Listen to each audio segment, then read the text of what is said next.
The only objection you get from people that say, I don't like scripting, is it sounds canned. It sounds inauthentic. And it's like, well, yeah, you didn't rehearse it enough. You know, everything sounds inauthentic if you don't rehearse it and you just read the script. Yeah, it's like when you look at basketball again, it's like you have a play, like you come down the court with the intention of a play. So you call out the play, that's the script. You've practiced it 10,000 times.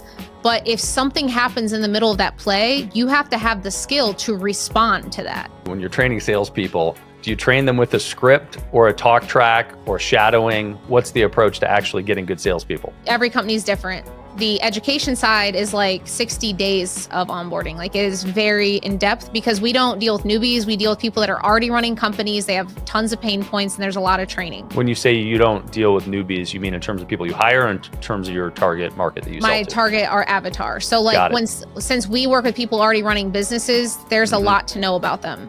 Whereas if I was doing newbies, it's a little bit more streamlined on like their pain. But in Heels Homes, we have 1 week of onboarding or videos, quizzes, assessments. And one of the big things I think companies also fail on is when you're onboarding someone, you have to understand if they're retaining the information. And you're failing them if you aren't. So for example, if say we start on day 1 on sales psychology in the real estate side, I have an entire assessment that you take after that. And if you don't pass it, guess what? You're going to go do it again. Because I don't want to put you on the phone to not set you up for success. So my job is to make sure that you actually retain and learn what I'm having you watch. And a lot of times people will just be like, here's the videos, and then throw you on the phone or something. And that's not going to work. Then on week 2 in the real estate side, we then do what we call hands-on development. So we say, here's the goal. And I'm making this up right now, but let's just say it's like, I'm going to take you through 30 sellers. By the end of the 30 sellers, you're probably going to go through X, Y, and Z, and I want to overcome X, Y, and Z by the end of this week. I'm going to hold your hand. I'm going to audit every call you do. I'm going to whisper into your calls. I'm going to pour into you.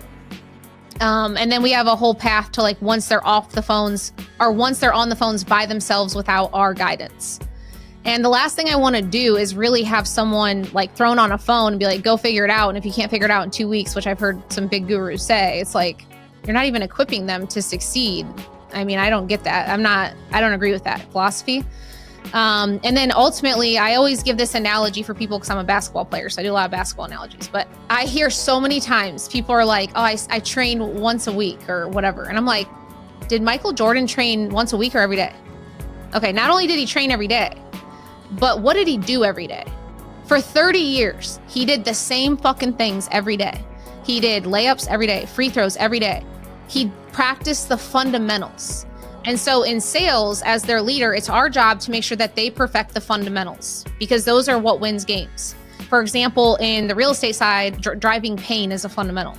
So we'll spend a whole week on driving pain, and then the next week will be a whole week on something else. So we rotate like 4 to 6 different fundamentals, and then we keep training the same thing over and over because sales is a sport, right? So like it's easy in common nature for us to fall off the process. And then the next question I give people is, okay, so walk me through how often you're auditing their calls. And they'll tell me like either none or some or whatever. Like, okay, cool. What did Michael Jordan do after every single game? He watches film, right? And so he has a whole locker room of coaches watching film, pausing, playing X's, O's, hands you a playbook and says, okay, this is what you got to do by the next game for us to improve. A salesperson deserves that. And if they're not watching film with you, there's no fucking way that they know if they're falling off process or not. So they're not failing themselves, you're failing them.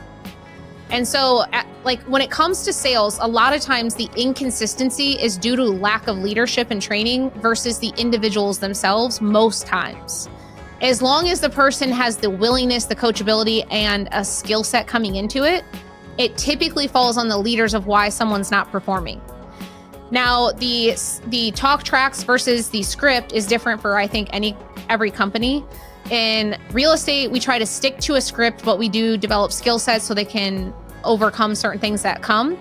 In the real estate side, we do have a script, but it is more skill-based. So they need to understand that when someone says X, Y, Z, they need to have the skill to drive the pain. Like I can't script that for them.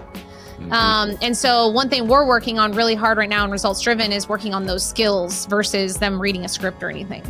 I love that answer too. And I think that there are a ton of analogies across any industry, any sport, that all functionally say the same thing.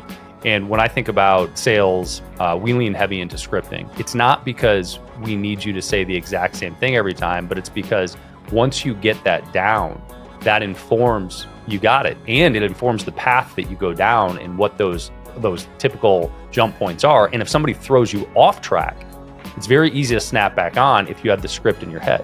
And similarly, there is no actor that's any good that does a movie or a show or a play, anything, that doesn't rehearse the fuck out of the script. And the only objection you get from people that say, I don't like scripting, is it sounds canned. It sounds inauthentic. And it's like, well, yeah, motherfucker, you didn't rehearse it enough. Everything sounds inauthentic if you don't rehearse it and you just read the script. You need to practice it. You need to practice it all day, every day, until it's second nature. And then you get into intonation, inflection, and variance, and you can play with things, but not until you get the fundamentals down to be able to actually go through it. Yeah, it's like when you look at basketball again, it's like you have a play, like you come down the court with the intention of a play. So you call out the play, that's the script. You've practiced it 10,000 times. But if something happens in the middle of that play, you have to have the skill to respond to that. But at the end of the day, there's a reason why we come down the court and every time we call a play. Like, it's stuff that we've practiced, it's repeatable, it's predictable, but we've still got to be able to respond and read the play if something comes off track.